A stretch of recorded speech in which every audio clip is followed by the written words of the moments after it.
Саламатсыздар ма қыздар? Отырамыз. Залда кім жоқ? Өте тамаша, отырайық. Жаңа сабағымызды бастамас бұрын өткен сабақты қайталайық. Өткен сабақты қайталауымыз үшін программада берілген сұрақтарға жауап береміз.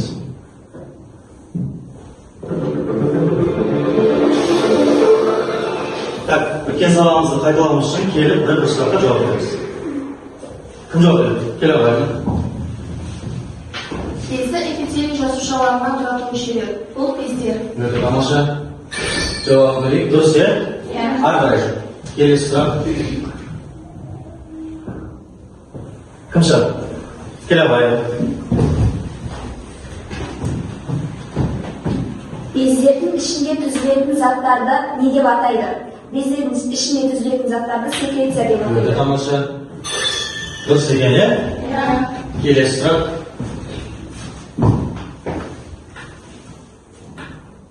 Кім шығады? Келе қойды. Біз секреция бездерінде сөл бөліп шығаратын не болмайды? Өте тамаша. Дұрыс екен, иә? Яғни ішкі секреция бездерінде бөліп шығаратын несі болмайды екен? Тамаша. Ары қарай келесі сұрақ. Келе қойды. Ішкі секреция бездерінің сөлі не деп атайды? Ішкі секреция бездерінің сөлі гормон деп атайды. Тамаша. Дұрыс екен, иә?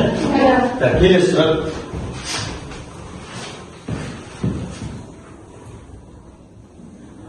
Келесі сұрақ. Кім оқиды?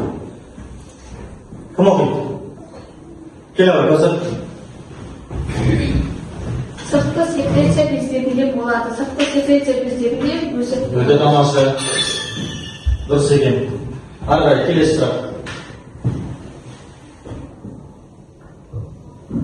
Ұйқы безі бөлек дейді. Ұйқы безі не бөлек бізде? Келе қой. Тексір. Ұйқы безі бөледі инсулин. Өте тамаша. Дұрыс екен, иә? Келесі сұрақ. Аралас бездер қанға бөлек дейді. Айна келе қой. Аралас бездер қанға Аралас бездер қанға бөлінеді гормон. өте тамаша. Дұрыс екен? Өте тамаша. Келесі сұрақ. Кім жауап береді? Келе қой, көзір. Келе. Ағза қызметінің гормондар арқылы реттелуі қан арқылы жүзеге асады. Гуморалды. Оны гуморальды реттелу деп атайды екенбіз, иә? Өте тамаша. Ары қарай. Кім жауап береді? Келе қой, назарге. Көңіл-күй гормоны гуморалды. Көңіл-күй гормоны бізде адреналин деп аталады екен. Тамаша. Ары қарай. Кім жауап береді? Бермей келе қой. Гуморалды уақытша бізде сұйықтық болады. Өте тамаша. Яғни гуморальды деген сөзіміздің өзі аударған кезде сұйықтық мағынаны білдіреді. Тамаша, оқушылар, өткен сабағымыз қайталады, иә? Ой қозғау. Мына бір тақтада берілген суреттер бойынша не көріп тұрмыз? Кім айтады? Суретте не көріп тұрмыз? Аяқ айтады.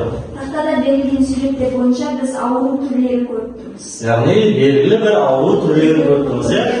Оның шығу тегі, оның атқаратын қызметі, яғни белгілі бір мүшенің салдарынан болатын аурулар. Ол қандай мүшелер? Алина?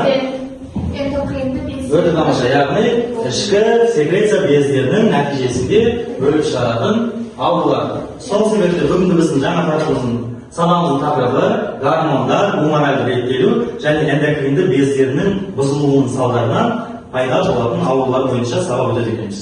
Сабағымыздың мақсаты эндокринді бездер қызметінің бұзылуынан туындаған ауруларды атай алады екенбіз. Өте тамаша. Жаңа сабағымызды бастамас бұрын біз топқа бөлім алайық. Мынау платформа бөліп берген орында кесте жайғаса аламыз. Жылдам.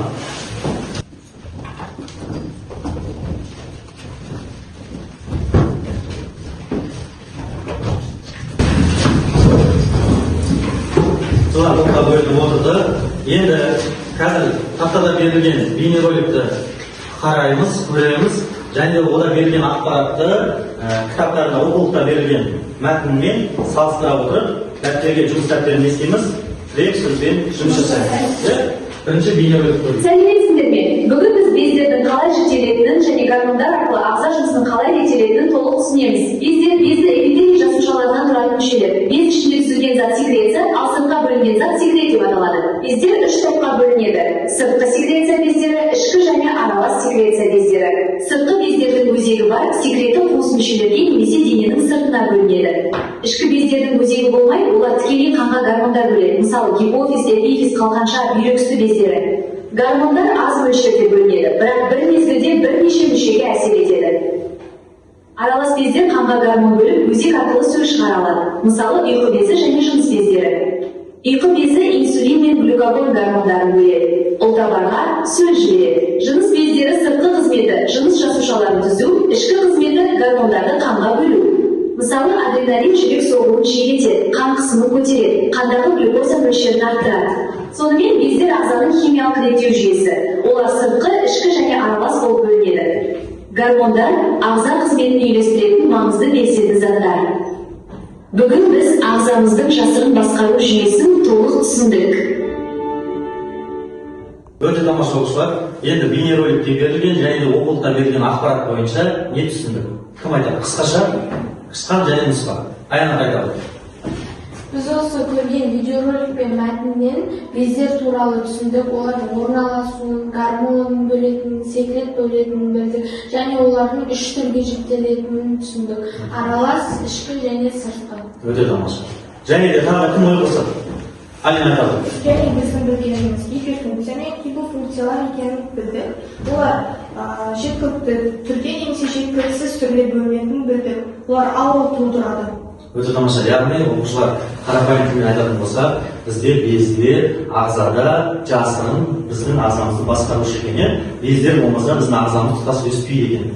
Енді олардың белгілі бөлінетін секрециясы бар, яғни сөлі бар. Және де бөлек қызметіне байланысты бізде бездер үш топқа бөлінеді екен.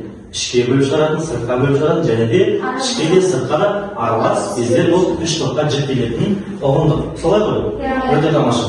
Енді бүгінгі жаңа тақырып бойынша не түсіндік, сол бойынша тапсырма орындаймыз. Тапсырманы орындамас бұрын әрқайсысына жеке өз-өзін бағалау парағын таратамын.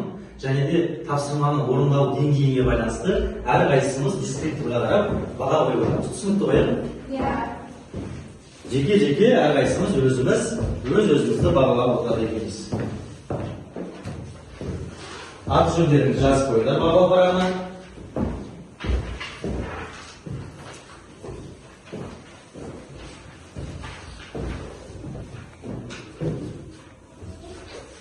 Өте тамаша. Бағалау парағы таратылды. Енді ең бірінші тапсырмаға кезек береміз. Жаңа тақырып бойынша. Яғни жұмымды бағала тапсырмасы әрқайсымызға тапсырма берілген жұптық жұмыс бойынша сол бойынша орындайды екенбіз.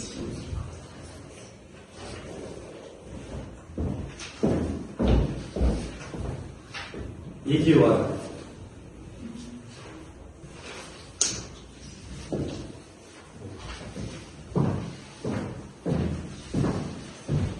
Тапсырманы орында белгі береміз оқушылар. Өте тамаша оқушылар, дайын болды деп есептейміз, жұптық жұмыста қандай тапсырма берілген және қалай орындау берілген тез түсіндіріп өтеміз. Кім жауап береді? Өте тамаша. Аяна. Бізге берілген тапсырмадан бездер атауы қалқанша маңы безі, гиперфункция қанда кальций көбейеді, сүйек әлсірейді. Гипофункция бұлшықет құрысуы және кальций азайады. Айырша без, гиперфункция, иммундық реакция шамадан тыс төмендейді. Гипофункцияда иммунитет төмендейді. Өте тамаша. Яғни бізде айырша без мен қалқанша безінің гиперфункциясы, яғни көптеп бөліну нәтижесінде және де аз бөліну нәтижесінде түзілетін салдары бойынша түсіндіріп өттік. Өте тамаша. Мына топтан кім жауап береді? Алина. Гиперфункция безінің атауы ұйқы безі мен бүйрек үсті безі. Өте тамаша. Гиперфункция қанда қан азаяды. Қайсының гиперфункциясы? Ұйқы безі. Өте тамаша. Ұйқы безінің гиперфункциясы кезінде бізде Qand dеңгейі азайды. Өте тамаша. Ары қарай. Гипофункция, қант диабеті. Өте тамаша. Яғни азда бөлінгеннің нәтижесінде бізде қант диабеті ауруы пайда болады екен. Ары қарай. Бүйрек үсті безі. Гиперфункциясы қан қысымы көтеріледі. Ал гипофункциясы әлсіздік, қан қысымы төмен. Өте тамаша. Ары қарай. Келесі. Кәусар. Ары кел. Қазір кел. Сізге берілген гипофиз және қалқанша без. Гипофиз, гиперфункция, алыпта бойдың тым өсіп кетуі. Гипофункция, ергешелік, бойдың өсуінің тоқтауы. Өте тамаша. Қалқанша без, гиперфункция, көздің бақыраюы, жүйкенің қозуы. Гипофункция, кретинизм өрісімен бойдың артық. Өте тамаша. Яғни барлығымыз тапсырманы орындады деп есептейміз. Әрқайсымыз өз-өзімізді бағалаймыз. Орындау деңгейімізге байланысты. Жақсы оқушылар, енді келесі кезекті топтық жұмысқа береміз. Бізде тәжірибе алаңы қазір екі топқа екі түрлі тапсырма беріледі. Сол бойынша инспекторға қарап не істейміз? Тапсырманы орындай береміз. Бірінші топқа мен көрініс көрсету бойынша тапсырма беремін. Екінші топқа бездердің моделін жасап, орналасуын адамның қаңғасы бойынша не істейміз? Көрсетеді екенбіз. Кеттік, топты жұмыс.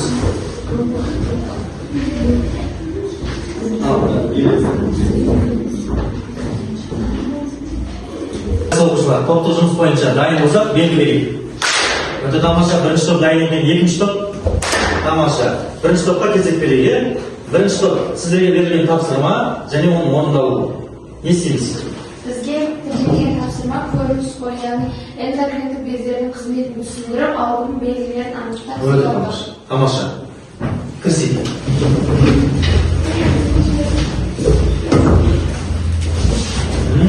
Көмектесіп келеміз оқушылар. Сіздер кішкене алып. Қандай көрініс пайдаланады? Тамаша.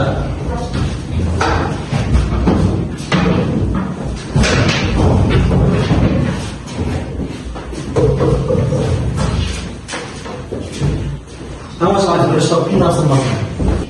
Сәлеметсіз бе, дәрігер? Сол уақытта қолым, аяғым, мұрным және де иек сүйектері ұлғаюы байқалып жүр. Маған қандай көмек бере аласыз? Бұл белгілер өсу гормонының артық бөлінуі. Сіз анализ тапсырып келіңіз, содан кейін сіздің нәтижелеріңіз бойынша сізді тексеретін боламыз. Жарайды. Сәлеметсіз бе, дәрігер?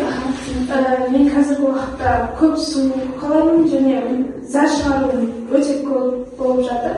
Және тәбетім жақсы болса да азып кеттім. Сізде бұл қант диабетінің белгілері, яғни ұйқы безі, инсулинді жеткілікті бөлмегендіктен сіздің қант деңгейіңіз көтерілген. Сізде анализ тапсырып және соның қорытындыларымен маған келіңіз. Сәлеметсіз бе, дәрігер? Менде соңғы кездері терім қоңырланып, қан қысымым жиіп түсіп, әлсіреп жүрмін. Сізде бұл Аддисон ауруының белгілері. Бүйрек үсті безінің жеткіліксіздігінен сіздің ағзаңыз әлсіреп бара жатыр. Барып анализдеріңізді тапсырып, тексеріп келіңіз, содан кейін мен сізді қарайтын боламын. Сәлеметсіз бе, дәрігер? Соңғы кезде жүрегім жиі ауырып сияқты, көзім бақырайды. Сізде бұл қалқанша безінің қызметінің күшеюінен болатын базодоп ауруының белгілері. Сізде зат алмасу процесі жоғарылағандықтан сіздің ағзаңыз әлсіреп жатыр. Барып анализдеріңізді тапсырып, соның нәтижесін маған алып келіңіз.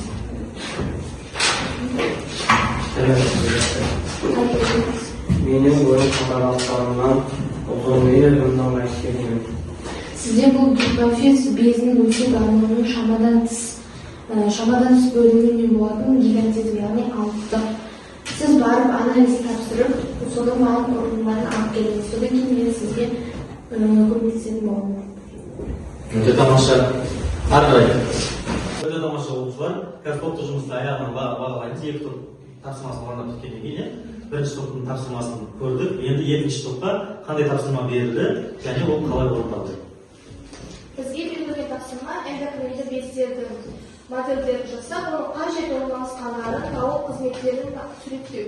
Өте тамаша. Яғни бізде адам қаңқасы берілген, осы қаңқа бойынша ортаға шығып, топтық жұмысты орындайды екенбіз. Бұл бізде гипофиз.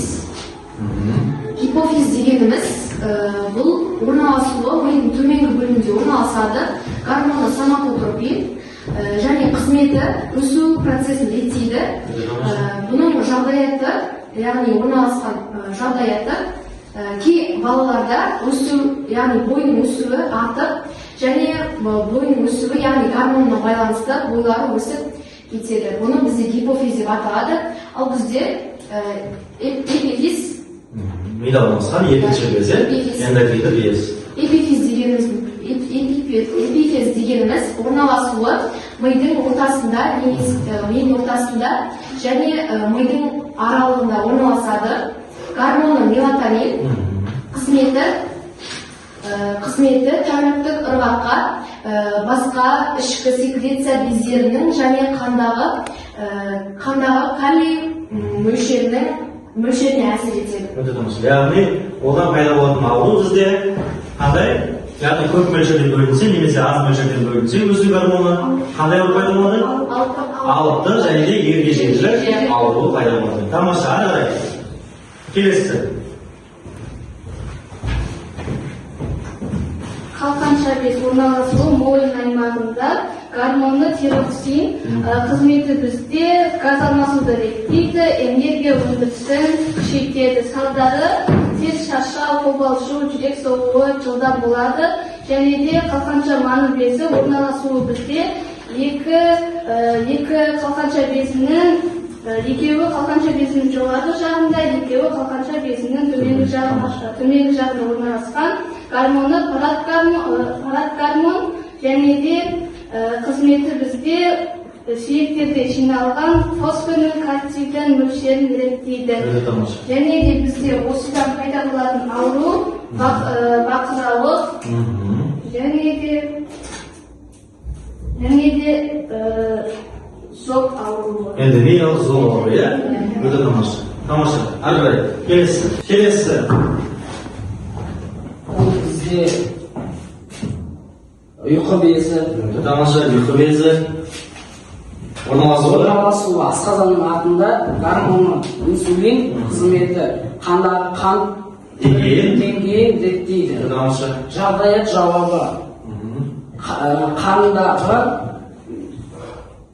қандағы диабеті инсулиннің мөлшерін, яғни аз мөлшерде бөлінсе, қан диабеті ауруына шалдырады. Өте тамаша.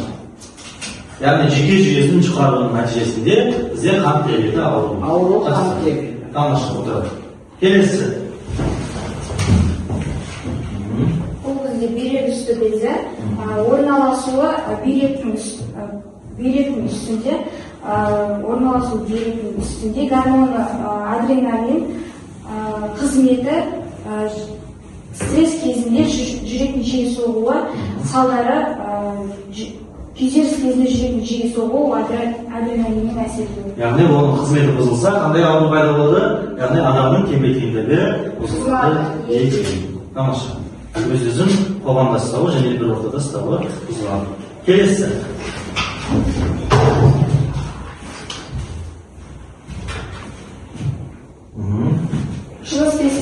Жыныс бездері орналасуы бұл ер адамдарда болмада, әйел адамдарда жатырдың екі шетінде орналасады. Гормондары тестостерон және эстроген қызметі жыныстық жетілуі мен көбеюді қамтамасыз етеді. Жыныстық бездері құрған кезде гормондар бөлінбейді. Яғни гормондардың бұзылуы қызметі бұзылады. Яғни жыныстық жетілу ер адамдарда және қыз балаларда да кемуі түсінікті ғой.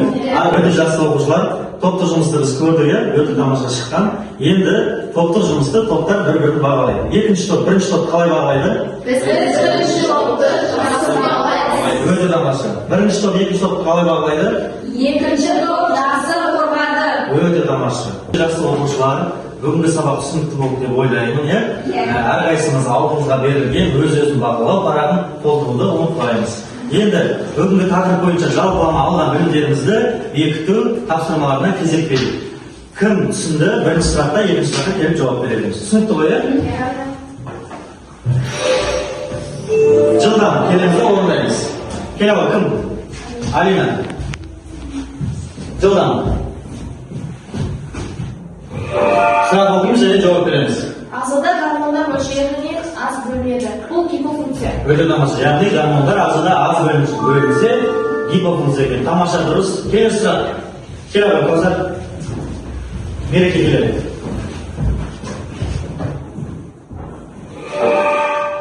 Дене температурасы 35 градус болып, үнемі тоңып, күш қуаты әлсіз болып, ұйқысы келе беретін гормондық ауру түрі несінде.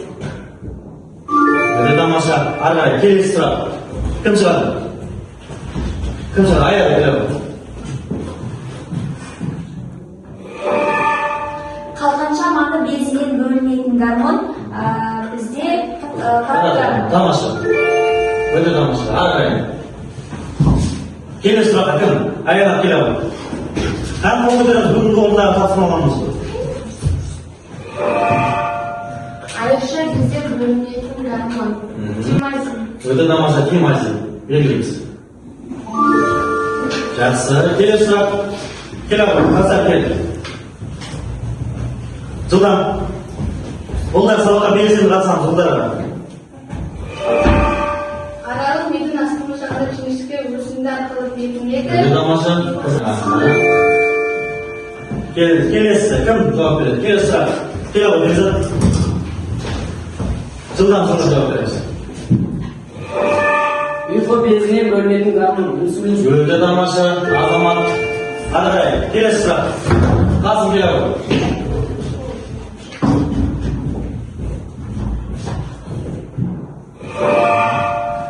Ағзада гормондар мөлшерінен көп бөлінсе, гиперфункция. Тамаша. Гиперфункция деп аталады дене. Ары қарай келіп. Ары кел. Әзірге кел. Ары кел. Өте тамаша оқушылар. Жақсы жауап беріп жатырмыз. Келесі сұраққа кім жауап береді? Әмжан. Ересек адамда өсу гормоны артық бөлінсе дейді. Қандай ауру пайда болады? Акромегалия деген ауру пайда болады. Тамаша, өте тамаша оқушылар. Өте жақсы оқушылар. Бүгінгі сабағымыздың мақсатына жете алдық па? Яғни эндокринді бездердің гипер және гипофункциясы кезінде пайда болатын ауруларды қарапайым өмірде атай аламыз ба? Өте жақсы. Енді бүгінгі сабақты түсінуімізге байланысты тақтаға келіп, әрқайсымыз түсінгенімізді белгілейміз. Жылдам. Мен бүгінгі сабақты толықтай түсіндім, сол себепті. Өте тамаша. Жақсы. Келесі. Жылдам. Келе барайын. Сабақ өте түсінікті болды. Өте тамаша. Әшім басасын. Келесі баса береміз. Алина сабақты жақсы түсінікті. Келесі. Жылдам. Береке. Бүгінгі сабақ мен үшін өте қатты түсінікті болды. Тамаша. Ары қарай. Келесі. Алина. Бүгінгі сабақ өте түсінікті әрі қызықты болды. Тамаша. Жарайсың. Келесі. Келеміз. Алина келіп. Аға келіп онда ерді. Жылдам. Бүгінгі сабақ маған өте түсінікті болды. Бүгінгі сабақ жақсы өтті.